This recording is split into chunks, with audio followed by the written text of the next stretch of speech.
Good afternoon and welcome once again to What Comes Next Live.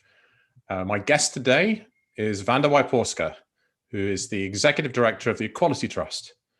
I have had the good fortune of meeting this wonderful person about 3 years ago, and I've learned an awful lot from her. And she's certainly a passionate individual with many things on the go at once. And I've not spoken to her for, I think, once since lockdown in March, but no, we haven't got together in person. Something to remedy when we're not so busy, as she said before we went live, one of these years. So with everything on your mind, I'm intrigued to see what we might want to learn from Wanda today over the next half an hour about what comes next. Pleasure to have you, Wanda. Thank you. That's a really lovely introduction, and it makes me realise how long it has been since we've seen each other. Gosh. It's been quite a momentous time as well to not be in touch as well with all the events that have been happening over the summer. So yeah, it seems longer than it was. Yeah. So what's top of mind for you right now? Well, short term, I've got a day off tomorrow and it's my birthday. Happy birthday, 39. Thank you. So I have free time and I'm a bit bewildered as to what to do with it. As often happens, it's much easier to just go and sort of think about attacking the email mountain.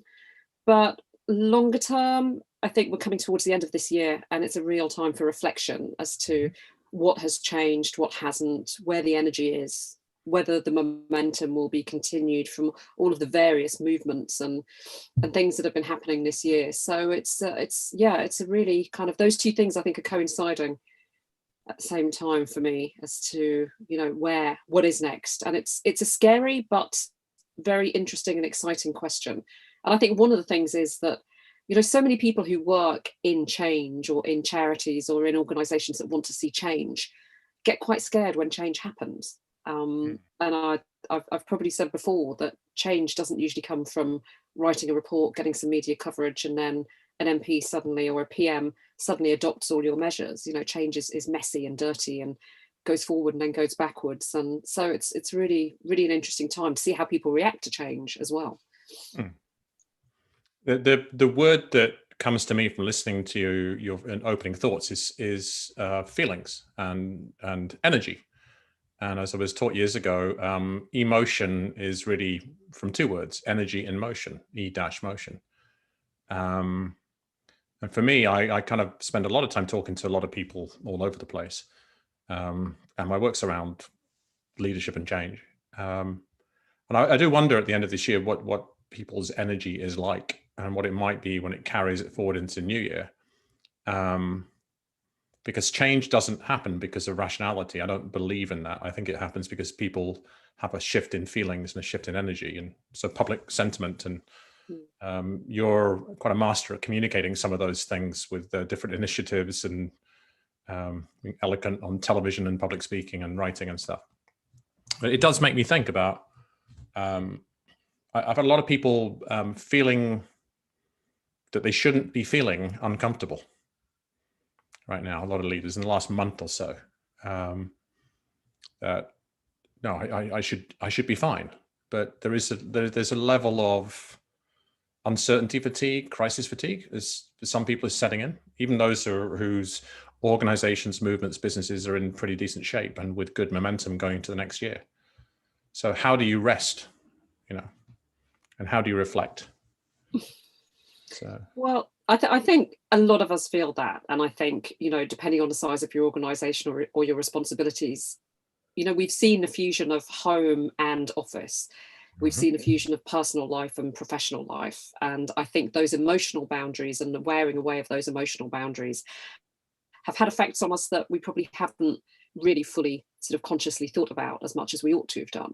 And I think, many of us were talking about this and saying, well, 1 minute you're homeschooling your child, the next minute, you're having an important business meeting, the next minute you're dealing with a member of staff, the next minute you're making lunch for your child. And so that flipping of energy, whereas if I go to the office and I'm in work mode, and I'm not really flipping that energy as much as if I'm at home and working. So I think that's one of the things that we've seen a lot of. And I think it is a feeling of, people have had to go through making people redundant, be much more agile than a lot of charities are normally able to be, having to deal with staff's personal issues as well as part of the job.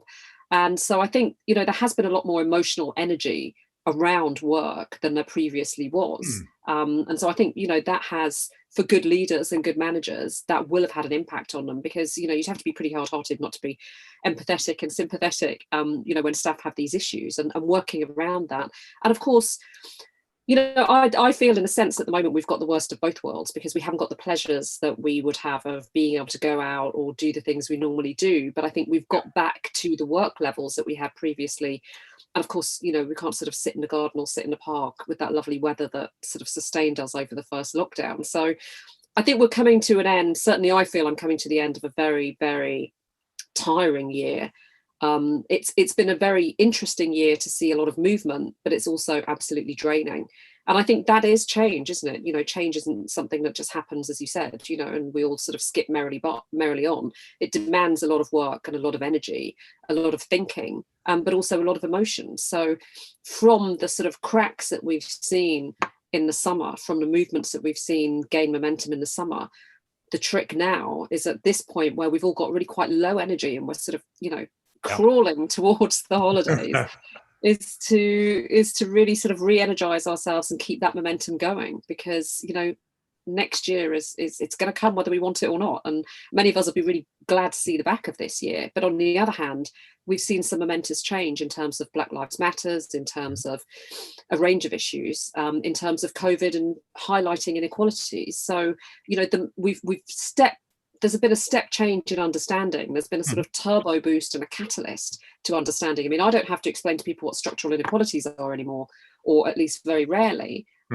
Whereas, we were probably struggling before the pandemic to really highlight just how crucial the high level of inequality in the UK was. Now, I think many more people understand that and the implications of that. So now we can move on to that next piece of work. But it does mean that, we've had to be very agile. As I think most organisations have been. We've all had to change the way we do things. So, for viewers and listeners now and later, tell us a little bit about the charity that you lead and what you are focused on now and into 2021. Well, the Equality Trust was founded in 2009 by Professors Kate Pickett and Richard Wilkinson. They wrote a book called The Spirit Level, which basically said, I'm giving away the plot here, plot spoiler if you're intending to see the book, but it's still a good read. In countries with high levels of inequality, income inequality, we also see levels of socially determined ills. So we've got higher levels of incarceration, of violent crime, of poor mental and physical health,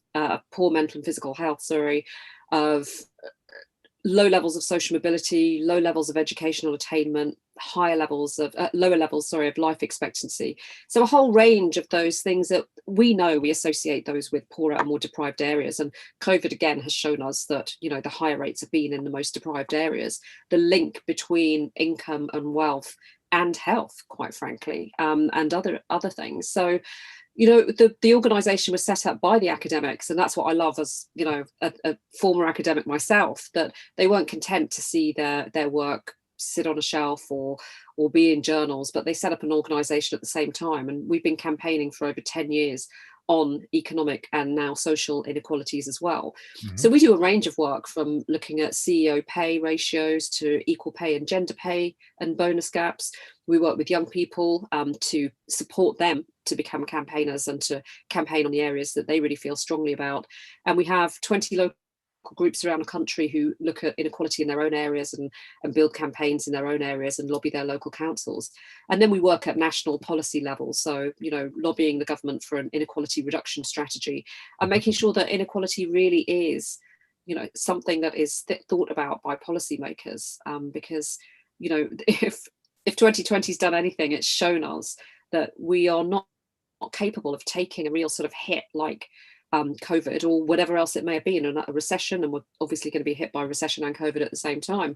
But the fabric of our society is so sort of stretched, it's so threadbare that that shock puts hundreds of thousands of people either into poverty or into debt. Our society just isn't geared up to take that shock, not for the most vulnerable. So you may have told me this, or sent me a document I read that was about it, but some stat around something like 70% of the UK population has less than £400 in savings.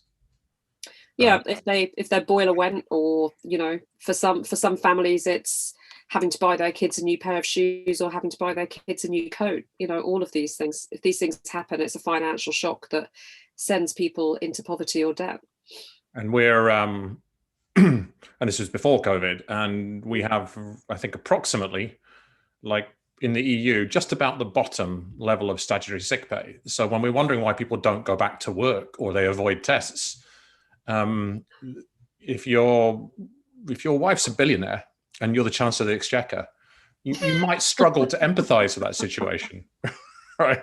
In terms of your support packages,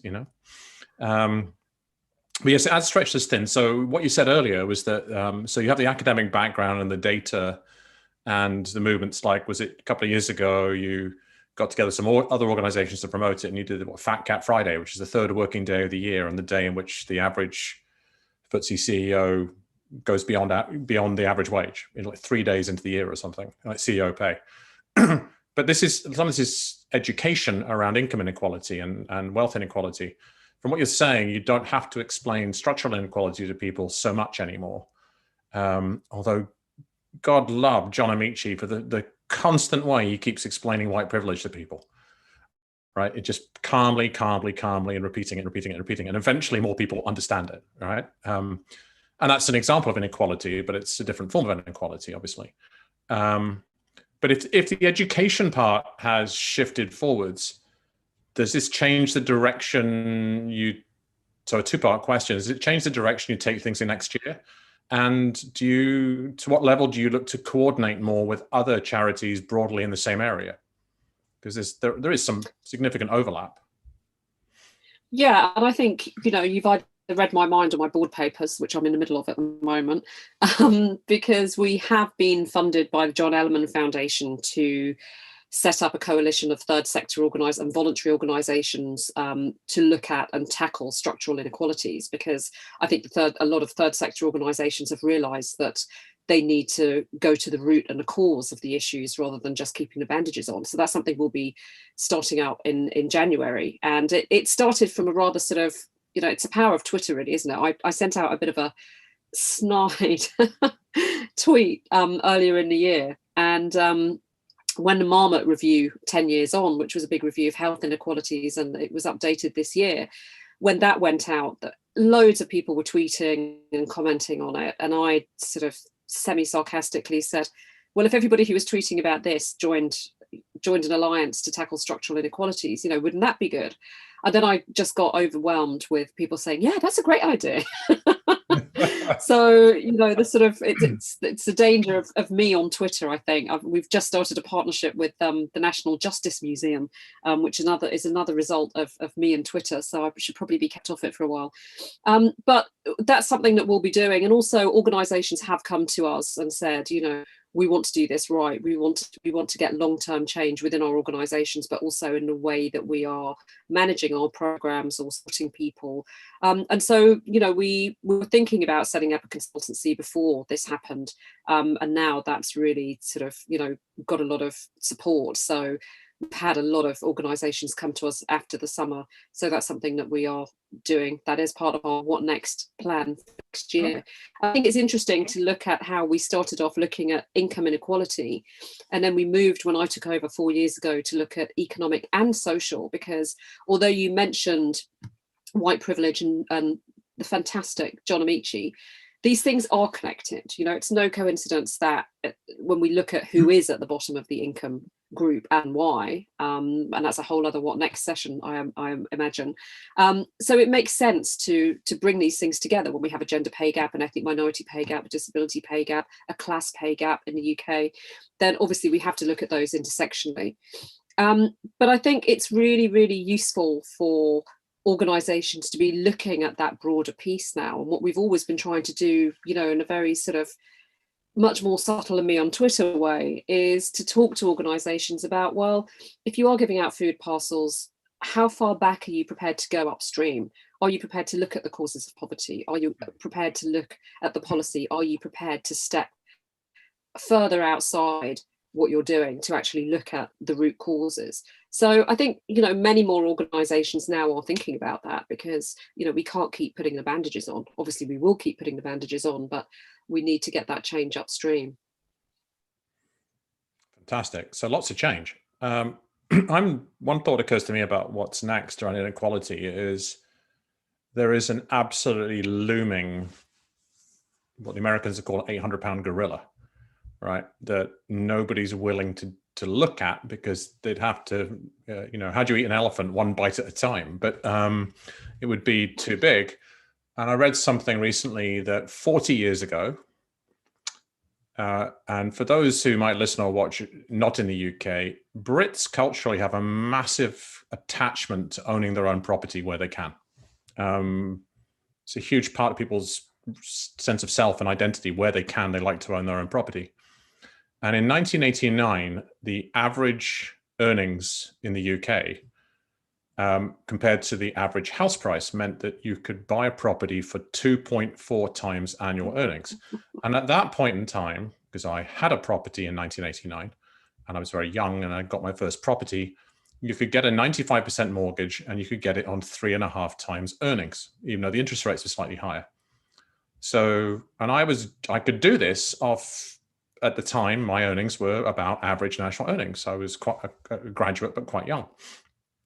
Now I know some people in their early 20s who are earning far, far more, right? Fortunate enough to have huge earnings way beyond the national average. And they're looking, and they don't have the bank of mum and dad. So they're looking at this, and the recognition now that the average earnings required to buy a house in the UK is over 8 times national earnings. And because the banks are still in shock after their, complete loss of credibility in 2008, they're not willing to lend any money. In fact, a lot of the stuff that the Chancellor thought would work didn't work, because unless you had a gold-plated balance sheet, they weren't going to lend you money, even if the government was guaranteeing it. It just wasn't going to happen. So we have enormous numbers of people, and it's just even more exaggerated now. Maybe I'm just super aware of it, who will never, ever be able to own their own home. It will never happen. And so without some very major wealth, not income redistribution, but wealth redistribution, we might have a revolution, but that's a bigger conversation for another day. But it just occurred to me. But I think that premise is a real hangover from the 1980s, and it shows you how powerful Thatcher's mantra of everybody must own their own home was, because back in those days there was a lot more social housing. People were perfectly happy to live in social housing. Social housing was of a good quality. There was far more of it, and there wasn't an obsession with owning your own home. So everybody fell for that. Everybody was made to think that if you didn't have your own home, you were somehow emasculated, or you weren't a proper person and you weren't a proper citizen. So I think it's quite tragic to see that 40 years on, this is still the case. And of course, we don't have much social housing, and we have people renting absolutely vile accommodation for ridiculous figures. And the figure that you quoted for the average house in the UK, I'm sure I've seen figures, if you look at London boroughs, that would price it at way more than 8 times. We're talking about 60 times or more. Yeah, the average. And so, we are. Yeah, just to jump in, the average price of a house in the UK is currently about £270,000 for a house in the UK. London is, of course, utterly surreal. Double that in most London boroughs would get you a flat, not a house, an apartment, not a house. Yeah, probably a studio flat or a 1-bedroom flat. Yeah. So the whole issue is, and of course, previously then we had in the 80s, we did have far more of a proportion of profit going to labour rather than to dividends and shares. So you can see the story starting in the 80s, and you can see where we ended up. You can see what happened next. I've on different shows I've talked about how Milton Friedman is responsible for an awful lot of problems with Thatcher and Reagan, for creating this cult of self and everybody just looking after themselves. And I'm a bit Pollyanna-ish, but I really do believe, humans do want community and they do want to care for other people. So, one of the solutions that's been looked at, and I'm very interested in it, is the idea of separating land ownership from property ownership. Mm. And places like London, where the land is brutally expensive, if the land was held, say there's a lot of public land, if the land was held in public trust, but it was a collective went ahead and built 50 homes, it's quite stunning how little that would actually cost people. It cost them less than their rent of a toxic private, and I'm doing air quotes for the audio audience, affordable housing, we call it in London. Anyway, I'm diverging. So you've got a lot of things to look at. So it feels like you're looking to scale the impact of the thinking and the charity through collaboration, consulting, and other things. What else?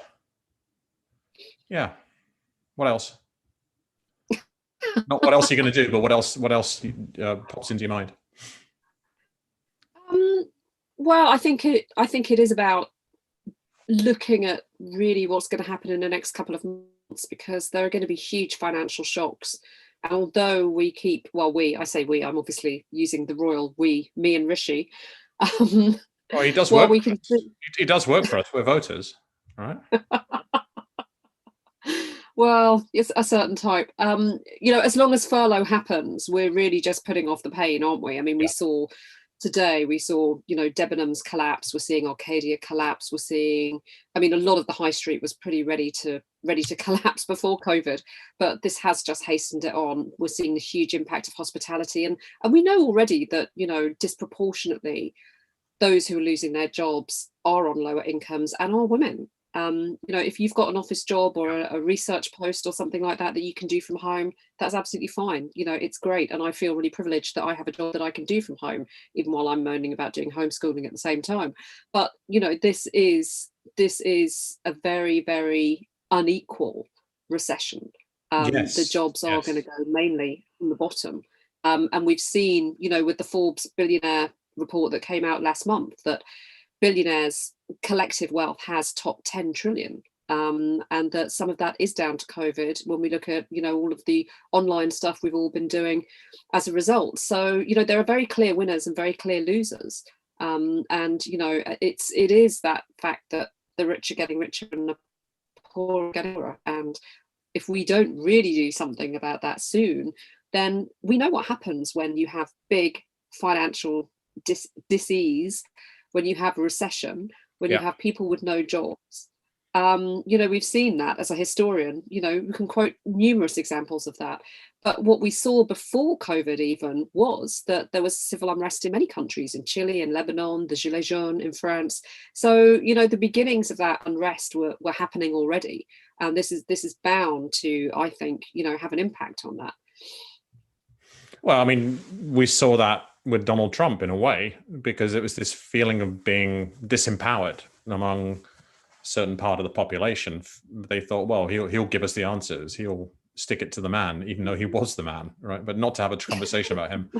But yeah, it's one of the things I've been noting for quite a while is it's almost a historical reference, but in business and the economy, COVID will amplify and accelerate what was going to happen anyway. So the sort of retail high street news in the UK was that 25,000 jobs went in the last 24 hours at long established brands that were going to fail within the next 5 years anyway, because their models had not been updated. They'd fallen behind. The jobs will go somewhere else. The question is, do the jobs go to somebody who just wants to leverage his balance sheet and get very, very rich, or does it go to somebody who wants to make a difference? It first immediately occurred to me that when that big department store chain Debenhams went down today, there's another very big, long-established British department store that is owned by the employees. And you would think its model doesn't work because it still doesn't do that much online. It's called the John Lewis Partnership, and it seems to still be doing okay. And they're finding a way to create community. They also, for the non-UK residents, they tend to have the most cool and killer Christmas ad every year on television.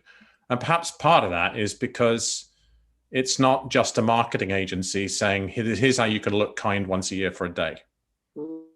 I think though, John Lewis and Waitrose partnership, and I do admire the model. I mean, they haven't given a dividend to their partners this year.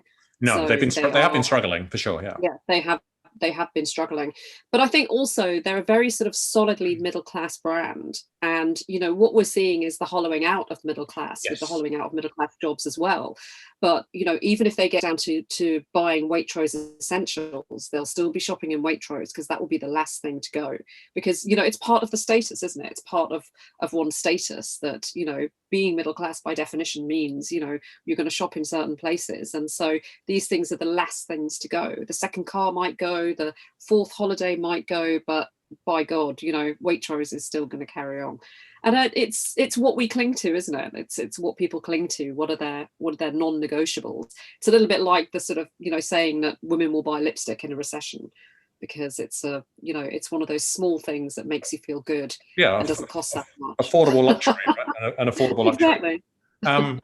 Yeah, I mean, I think one of the things I've noticed, I wonder what, I love your observations for a minute or two, is that the style of leadership. We've had the Prime Minister in, I have to say, England, because he doesn't actually legally doesn't represent the other countries in the United Kingdom in terms of public health, making pronouncements.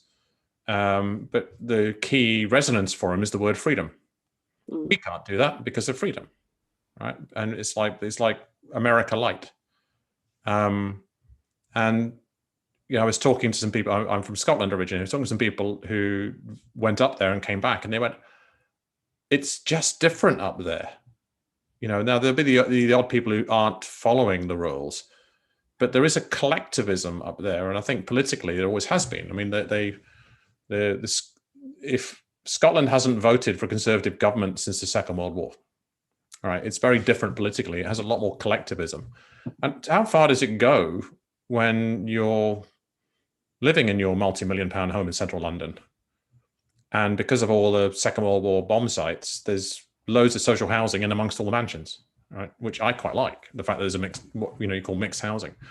But when those are deteriorating and you're just, upgrading your bathroom for the 10th time, and you've got 3 Range Rovers parked outside, at some point one would have to hope that people sort of start becoming more human and like actually caring. And if there's one thing I could wish for in a Christmas wish, is that people just start acting more fair and decent. And on my blog the other day, I highlighted a book called The Art of Fairness, which was I can't even remember the author's name right now, but it's just came out, and he was the guy who got Tim Harford started writing, who's a very interesting thinker and writer for the FT. But really, nice guys, using the phrase, nice guys can finish first, along with the toxic ones. So, for every Philip Green, who's the guy who brought down all these retail jobs and sits on his £100 million yacht in the Hamptons last summer. But there can be some good people around. And whether in what you call the third sector, or I just call business, which is also a charity, also charities and government. But I don't know. Give me some positive thoughts for the new year. What can we build from the momentum we got this year in people's understanding and awareness of things? Well, I think it's about supporting those movements and those causes that you believe in, and the good old-fashioned word of mouth I'm a very big fan of.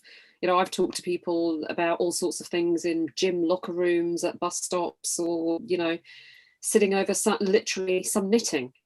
So I think it's really think about what you truly and ultimately believe in, and what sort of a world you want to see, what really fires you up, and what you really care about, and talk to others about it and do something to be that change. Because we all help in different ways, whether it's donating financially, whether it's donating in terms of space or in kind, or supporting organizations. But actually, what are you going to do that's out of your comfort zone that will actually really support that cause, that will make a real difference to you and to the cause? And I think that's a matter for everybody to think about, because if you're not part of the solution, you are part of the problem, in a sense. And I kind of really hate those hackneyed phrases, but I think that's absolutely true, because, you know, there are no bystanders. We're at a stage now, I think, with climate, with society, with inequality, where, you know, you will not be able to look your kids or your grandchildren in the face if you have them 20, 30, 40 years now, 20 or 40 years down the line, if you didn't actually make a stand and commit to something. And it can be scary. You know, there's many different ways to get involved, but it can be scary for people to actually get out of their comfort zone and become engaged. It's about engagement, because we can, you know, we can do all of the campaigning that we like, but if we haven't got engagement and commitment from people to actually take action, then, you know, really it's a Potemkin village, isn't it? So I guess the lesson here is do something that makes you uncomfortable. What I'm referencing is the comfort zone, stretch zone, panic zone model. If you do something that makes you panic, that might be another thing. But the thing a lot of people talking about in June, thinking we might all have Christmases together, is like, when your racist uncle says something at the dinner table, don't just sit quietly for the sake of family. Say something. Right, you know, as an example of taking a stand. Of course, there'll be no Christmases, I would think, for many people this year. But you know, it's not going to create change if it doesn't make you feel a little bit uncomfortable. Yeah, so, and I think it's about you changing as well. It's not just about you initiating that change and making someone else change or something else change. It's you changing and being a bit braver, a bit bolder, because the world needs brave and bold people at the moment. I think there was a bloke called Gandhi said something similar to what you just said. There'll be letters coming in after that. If there was ever time to be the change you wish to see. Yeah. So with that, fantastic.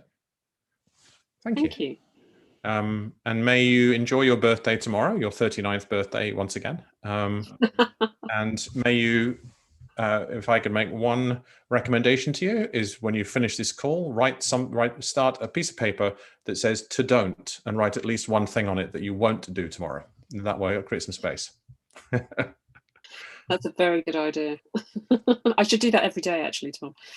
Well, you could take 3 things off your to-do list and put them on your to-don't list. Then they're still on the list. I found that works quite well for a lot of people. Okay. Thank you so much, and I look forward to seeing you IRL, as the kids might say. Cheers. Thank you.